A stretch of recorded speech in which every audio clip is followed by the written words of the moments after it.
तो good afternoon students. तो आज हम क्लास शुरू करते हैं। और इससे पहले वाली क्लास में हमने जो है परसेप्चुअल कॉन्स्टेंसी के बारे में पढ़ा था, प्रत्यक्ष ज्ञानात्मक स्थिरता के बारे में पढ़ा था। तो उससे आगे हम अब कंटिन्यू करते हैं।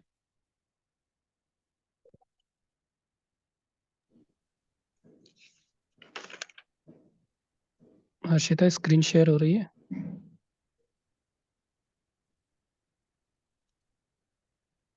सर आवाज नहीं आ रही है। आवाज अब आ रही है? Hello. Yes sir. Screen share हो रही है? यस सर आ रही है अब आवाज। Okay okay. Yes sir. ठीक है, तो जो आपका फर्स्ट पेपर है उसका नाम है psychology of cognitive and affective processes. ठीक, संज्ञानात्मक एवं भावात्मक प्रक्रियाओं का मनोविज्ञान। ठीक, तो इससे पहले जो हमने टॉपिक स्टडी किया था वो था परसेप्चुअल कॉन्स्टेंसी, प्रत्यक्ष ज्ञानात्मक स्थिरता। उसके आगे हम नेक्स्ट टॉपिक आज पढ़ेंगे। तो आज का जो टॉपिक है वो हमारा डेप्थ एंड स्पेस परसेप्शन।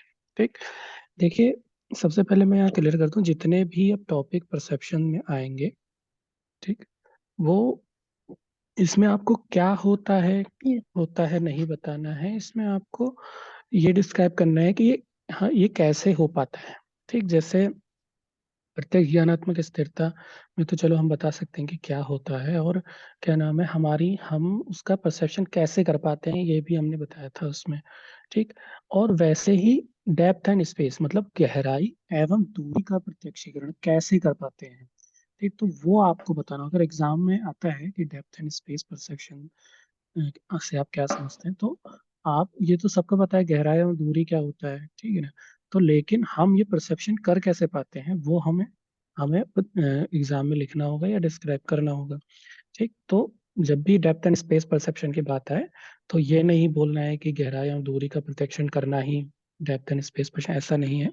हम ये कैसे कर पाते हैं वो वहां पर हमें ज्यादा फोकस करना है। ठीक है, तो देखिए क्या होता है डेप्थ एंड स्पेस परसेप्शन, हम कैसे कर पाते हैं। ठीक, देखिए, सबसे पहले तो ये जानना है कि प्रत्यक्षण की जाने वाली वस्तुओं की स्थिति ऊपर नीचे दाएं बाएं या पास दूर होती है। ठीक है, मतलब जो भी हम अब देख परसेप्शन कर रहे हैं किसी भी वस्तु का या स्टिमुलस का, वो या तो ऊपर नीचे है, या तो राइट एंड लेफ्ट होगी, या फिर हमारे पास में होगी या दूर में। ठीक है, मतलब कहने का मतलब है कि ये तीन विमाओं जो तीन डायमेंशन है इनका हम जो है परसेप्शन कर पाते हैं। अ, और क्या नाम है कि चाहे वस्तु ऊपर नीचे हो या दाएं हो या नजदीक हो दूर हो, जो उसका जो इमेज होती है इमेज होती है वो हमारे रेटिना पर क्या होती है, उसमें वो टू डायमेंशनल होती है। ठीक है ना, जैसे दृष्टि पटल पर प्रतिबिंब में लंबाई व चौड़ाई होती है, अर्थात दृष्टि पटल पर बना प्रतिबिंब कागज पर बने चित्र के समान होता है। ठीक, जो भी इमेज हमारे रेटिना पर बन रही है ना, वो उसमें लंबाई और चौड़ाई का हमें ज्ञात होगा। ठीक है, मतलब उसमें हमें मोटाई का या गहराई का नहीं होगा, मतलब केवल टू डायमेंशनल। हमारी जो रेटिना पर इमेज बनती है वो टू डायमेंशनल बनती है, जैसे बिल्कुल वैसे ही जैसे एक पेपर पे कोई चित्र बना है। ठीक है, पेपर पे जिस प्रकार का चित्र बनता है वैसे ही इमेज हमारे रेटिना पर बनती है। ठीक, तो फिर भी हमें वस्तुओं की गहराई और दूरी का प्रत्यक्षण हो जाता है, वो कैसे हो जाता है वो हम देखेंगे। ठीक, परंतु हमें वस्तु की मोटाई, सघनता व दूरी आदि का भी प्रत्यक्षण हो जाता है। मतलब समझ रहे हैं आप कि इमेज जो है वो तो केवल टू डायमेंशनल बन रही है, लेकिन हम जो परसेप्शन कर पा रहे हैं उसमें मोटाई, सघनता और डिस्टेंस का भी हम परसेप्शन कर ले रहे हैं। अब वो कैसे कर पाते हैं वही हमें यहाँ पर समझाना है। ठीक, दृष्टि पटल पर बनने वाले द्विविमीय प्रतिबिंबों से हमें त्रिविमीय प्रत्यक्षण कैसे होता है ये हमें यहाँ पर बताना है। ठीक, जो हमारे रेटिना पर टू डायमेंशनल पिक्चर बन रही है, पर हमें परसेप्शन थ्री डायमेंशनल हो जा रहा है, वो कैसे हो रहा है वो समझाना है। ठीक, तो हमें वस्तुओं में मोटाई, सघनता व दूरी का प्रत्यक्षण कुछ खास खास संकेतों के आधार पर होता है। ठीक है, तो वो संकेत हम यहाँ पर समझाएंगे, जिससे हमें पता चल जाएगा कि हम गहराई और दूरी का प्रत्यक्षण कैसे कर पाते हैं, कुछ संकेतों के आधार पर कर पाते हैं। अब वो संकेत क्या होते हैं वो हम यहाँ पर डिस्कस करेंगे। ठीक, जिसको इंग्लिश में क्यूज बोलते हैं। ठीक, क्यूज बोलेंगे या संकेत बोलेंगे हिंदी में। ठीक। तो पहला है आपका मोनोक्यूलर क्यूज, एक नेत्री संकेत। ठीक है। अब एक नेत्री संकेत मतलब उन संकेतों को कहा जाएगा जो हम एक आंख द्वारा ग्रहण कर सकते हैं। जिसका मतलब ये होगा कि अगर कोई व्यक्ति किसी बीमारी से कारण अपनी एक आंख खो चुका है, फिर भी वो अपनी एक जो उसकी बची हुई एक आंख है उससे उसका जो है संकेतों को ग्रहण कर सकता है। ठीक है, जिससे उसे दूरी का, गहराई का, या जो उसकी डेंसिटी सघनता है उसका ज्ञान हो जाता है। ठीक। सर आपकी आवाज कट कट के आ रही है। अच्छा, कट करके ठीक है, अभी वो आ जाएगी। यहाँ पर वही है कि नेटवर्क प्रॉब्लम है, कोई नहीं है, अभी आप देख लो। और बाद में जो अभी समझ में। हेलो हेलो हर्षिता, वॉइस सुनाई दे रही है? यस सर, लेकिन कट कट के आ रही है आवाज। आप सही आ रही है? यस सर, आप सही हाँ आ रही है। हाँ हाँ, ठीक है। तो वही नेटवर्क प्रॉब्लम है ना, यहाँ पर आज मौसम भी खराब हो रहा है। ठीक। तो यस तो मैं सर। क्या कह रहा था कि कुछ संकेतों के द्वारा ही हमें थ्री डायमेंशनल परसेप्शन हो पाता है। ठीक। तो वो क्या कैसे होती है, देखिए पहला तो है एक नेत्री संकेत, जिसमें मैंने बताया कि जो हम केवल एक आंख भी होगा उससे भी हम इन संकेतों को ग्रहण कर सकते हैं। ठीक। तो मतलब जो भी ये संकेत होते हैं वो अपने एक्सपीरियंस से सीखता है मनुष्य। ठीक है। तो ये एक नेत्री संकेत जो है वो सीखा गया संकेत होता है, ना कि जन्मजात नहीं होता है ये। ठीक है। तो अब ये कौन सर कौन से तो इंग्लिश में ही बोलते हैं। Monocular cues. आपको स्क्रीन शेयर नहीं हो रही है? Sir no. एक मिनट, हाँ।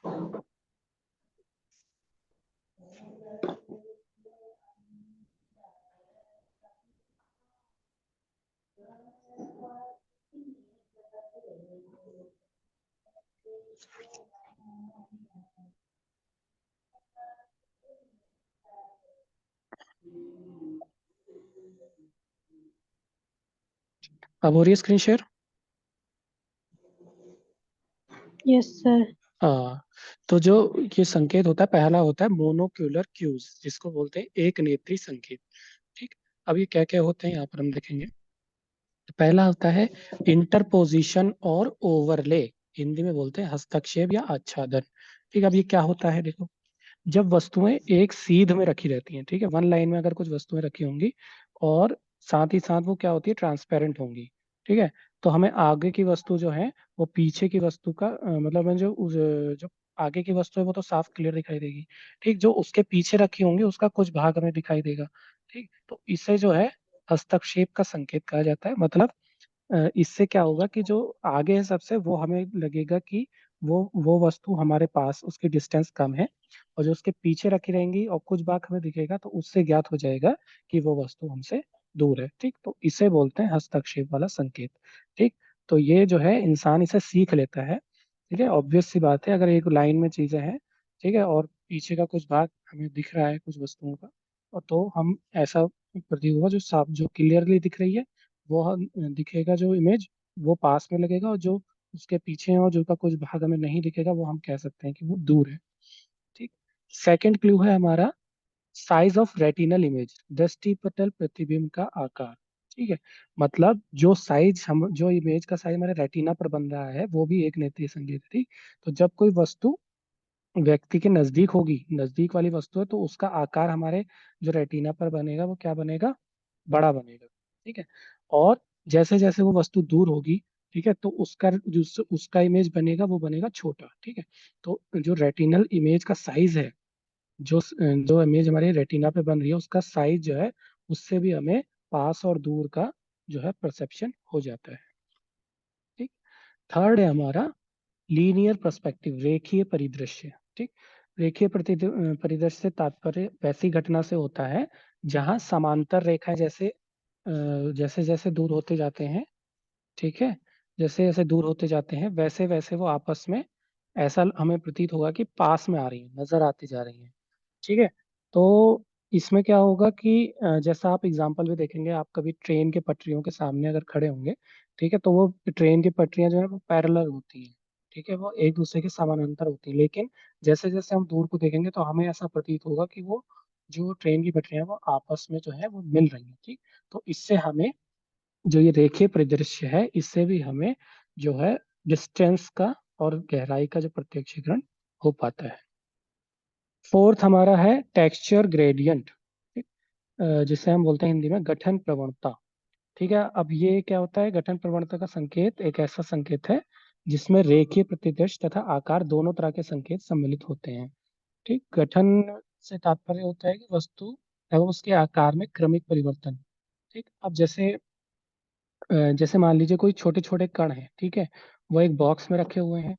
ठीक, और फैले, और क्या नाम है कि बहुत वो छोटे छोटे कण हैं तो बॉक्स में रखे हुए हैं। ठीक है, तो और तो हमें ऐसा लगेगा कि उनमें जो है एक वो है, उनमें दूरी कम है। ठीक, पर बड़े बड़े कण होंगे और थोड़ा तो हमें क्या लगेगा कि उनके बीच जो है गैपिंग ज्यादा है। ठीक, तो जो छोटे छोटे कण होंगे और वो आपस में उनकी दूरी जो है हमें कम लगेगी, और जो बड़े बड़े कण होंगे तो मतलब एक दूसरे से वो गठनता, उनका स्ट्रक्चर कैसा है, ठीक, उससे भी हमें गहराई और दूरी का प्रत्यक्षीकरण हो जाता है। नेक्स्ट है शेडोइंग। ठीक, जिसे हम बोलते हैं छाया। ठीक है, तो छाया एक, ये भी एक मेन आपका एक नेत्री संकेत है। इसके आधार पर हमें गहराई दूरी का प्रत्यक्षीकरण हो जाता है। ठीक, और तो आपने ये देखा होगा जब भी हम अब शेडो को भी देखेंगे, ठीक है, तो किसी वस्तु के आगे या पीछे बनने वाली छाया से पता चलता है कि वस्तु कितनी दूरी पर है। ठीक है ना? जैसे जैसे क्या नाम है, जैसे जैसे हम लाइट के पास आते जाते हैं, ठीक है, तो शेडो कम होता जाता है, छोटा होता जाता है, जैसे आपने देखा भी होगा। जैसे जैसे लाइट का फोकस दूर होता जाता है तो शेडो दूर होते जाता है। ठीक, तो शेडो भी जो है उससे भी हम गहराई का प्रत्यक्षीकरण, दूरी का प्रत्यक्षीकरण हम कर सकते हैं। ठीक, नेक्स्ट है हमारे पास एरियल पर्सपेक्टिव, वायवीय परिदृश्य। वायवीय परिदृश्य का संबंध भी जो है वो भी रोशनी से ही होता है। ठीक है, एयर में जैसे जैसे रोशनी आगे की ओर बढ़ती रहती है, ठीक है, ये जो हम रोशनी देख रहे हैं, सूर्य की रोशनी जो भी है, ठीक है, तो इनमें क्या, इसमें क्या क्या है, वायु के कुछ धूल के कण भी हैं और मॉइस्चर भी मौजूद होता है। ठीक है, धुंधलापन होता है। ठीक, जिससे हम दूरी का प्रत्यक्षीकरण कर सकते हैं। जैसे आपने देखा होगा कभी कभी यहाँ से क्या है, वो जो पर्वत होते हैं, जो हिमालय होते हैं, वो दिखते हैं। उस टाइम क्या होता है, धूल कण नहीं होते हैं एटमोसफेयर में, बिल्कुल क्लियर दिखते हैं। ठीक है, तो हमें ऐसा लगता है कि वो जो हिमालय है वो पास में है। पर जैसे जैसे एटमोसफेयर में धूल के कण होंगे तो वो हिमालय हमें नहीं दिखता, और मतलब जो भी ये पहाड़ियां भी दिखती हैं वो धुंधली धुंधली दिखती हैं, तो ऐसा लगता है कि काफी दूर है। ठीक, तो जो एरियल पर्सपेक्टिव में भी जो ये वायु में धूल के कण, नमी, मॉइस्चर, ये धुंधलापन जो मौजूद होता है, इससे भी हमें दूरी का प्रत्यक्षीकरण हो जाता है। नेक्स्ट है रिलेटिव ब्राइटनेस टेस्ट। ठीक, सापेक्ष चमकीलापन कहते हैं। ठीक है, अंधेरे में यदि कई वस्तुओं को जिनके चमकीलापन का स्तर असमान हो हम देखेंगे, तो हमें इससे नजदीक और दूरी का पता चलेगा। ठीक, अगर ज्यादा शाइनिंग वस्तु को देखेंगे हम तो ऐसा लगेगा कि हमारे पास है।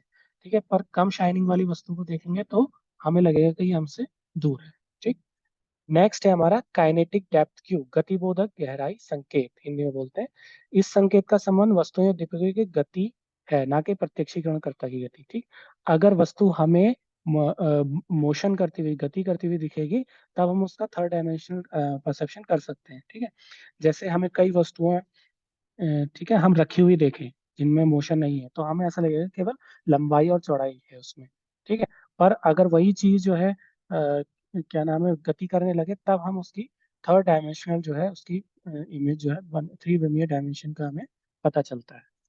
ठीक, एंड इसके बाद है गति, मोशन। ठीक है, तो वस्तुओं में गति से, ये तो हमने इसमें काइनेटिक डेप्थ क्यू में भी बता दिया। अगर चीजों में मोशन होगा, गति होगा, तब भी हम उसका जो थ्री थ्री डायमेंशनल जो है उसका प्रत्यक्षीकरण कर सकते हैं। ठीक, तो ये जितने भी आपके संकेत हैं, ये सब आपके एक नेत्री संकेत है, जो एक आंख से हमें दूरी, गहराई और दूरी का प्रत्यक्षीकरण कर सकते हैं। इसके बाद जो आएगा वो आएगा बाइनोक्यूलर क्यूज, द्विनेत्री संकेत। ठीक है, अब द्विनेत्री संकेत में क्या क्या है आपका? ठीक, वही है, द्विनेत्री संकेत उन संकेतों को कहा जाता है जिनका उपयोग के लिए दोनों आंखों का होना आवश्यक है। ठीक, अगर अगर किसी की एक आंख खराब हो जाए तो वो इससे जो है प्रत्यक्षीकरण नहीं कर सकता है।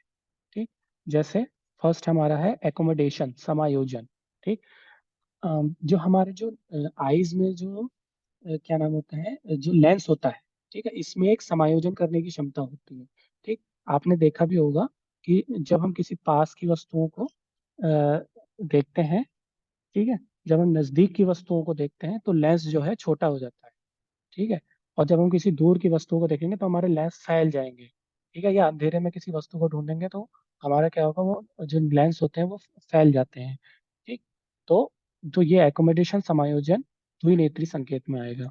इसके बाद है कन्वर्जेंस एंड डाइवर्जेंस, ठीक, हिंदी में बोलते हैं अभिबिंदुता तथा अपसारिता, ठीक। अभिबिंदुता, अपसारिता नेत्र गोलक की गति से संबंधित, ठीक है, जो हमारी आईबॉल्स होते हैं उससे रिलेटेड होते हैं, ठीक है। जैसे कि अगर आपने देखा, हम किसी किसी पास की वस्तुओं को देखेंगे तो हमारी जो आईबॉल्स हैं वो उस कैसी होंगी, हम मतलब नाक की तरफ आएंगी, ठीक है, दोनों आईबॉल्स पास में आएंगी, ठीक। पर हम किसी दूर की वस्तुओं को देखेंगे तो हमारे जो आईबॉल्स हैं वो कान की तरफ को फैलेंगी, ठीक। तो ये कन्वर्जेंस एंड डाइवर्जेशन से भी जो आई बॉल्स का वो है, उससे जो है हमें वस्तुओं की गहराई एवं दूरी का पता चलना होता है। नेक्स्ट है binocular disparity and retinal disparity, ठीक, द्विनेत्री विभिन्नता या अक्षिपटलीय विभिन्नता। जब व्यक्ति किसी वस्तु को देखता है, ठीक है, तो उसका जो रेटिना पे इमेज बनती है, ठीक, तो मतलब जैसे जैसे वस्तु पास आएगी, ठीक है, तो वैसे वैसे जो है इमेज में डिफरेंस पैदा होगा, और जैसे जैसे वस्तु जो है व्यक्ति से दूर जाती है तो हम इमेज को एज सेम देखेंगे, मतलब जैसे अगर हम किसी दूर वस्तु को देख रहे हैं तो हमें वस्तु में समानता दिखेगी, पर जैसे जैसे वो पास आती जाएगी हमारे, ठीक है, तो वो पहली बनी इमेज से दूसरी से हम डिफरेंस, वो उसमें डिफरेंस आने लगे, ठीक। तो मेनली जो हम डेप्थ और स्पेस का मतलब गहराई और दूरी का प्रदर्शन कैसे करते हैं, वो इन दोनों संकेतों के आधार पर ही होता है, एक नेत्री संकेत है, दो नेत्री संकेत, ठीक। तो कभी भी आपसे कोई पूछे भी कि भाई हमारे रेटिना पर तो इमेज जो है वो 2 डायमेंशनल बनती है पर हमें परसेप्शन वो 3 डायमेंशनल हो जाता है, वो कैसे होता है, वो इन संकेतों की वजह से होता है, ठीक। तो बाकी ये जो आपके संकेत हैं ये आपके बुक्स में भी अवेलेबल होंगे, आप बुक्स में भी पढ़ सकते हैं, ठीक। और हमें यही समझाना होगा जब भी डेप्थ एंड स्पेस परसेप्शन आएगा कि हम कैसे कर पाते हैं, ठीक है। तो thank you so much for joining. और हर्षिता, अभी ये अगर आपकी वॉइस बीच में क्लास में कटी होगी तो ये वीडियो जो है यूट्यूब पे भी आ जाएगा, उसमें भी आप इसको पढ़ सकते हैं, ठीक। नेक्स्ट क्लास जब भी होगी तो ग्रुप में आपका मैसेज डाला जाएगा, ठीक। सर आप भी लोगे हमारे इंटरनल? हाँ, वो तो अलग अलग आपके जितने पेपर होंगे उसका इंटरनल होगा, ठीक है। तो सर और उसमें टॉपिक जो असाइनमेंट में दिए वही आप अभी अलग से पहले हम लोगे? कोर्स कंप्लीट करेंगे उसके बाद होगा जो भी, ठीक है। ठीक है सर। अभी तो हमारा कोरिलेशन और जो एक लास्ट वाला यूनिट है वो रह गई है, फर्स्ट पेपर में भी अब वो भी है, उसका भी थोड़ा पढ़ा के जब कोर्स कंप्लीट हो जाएगा, मतलब कर देंगे हम जब 10 फरवरी से कॉलेज खुलेगा उसके बाद, ठीक है। ठीक है। ठीक है, तो thank you so much for joining, आप लीव कर सकते हैं क्लास। ठीक है, थैंक यू सर।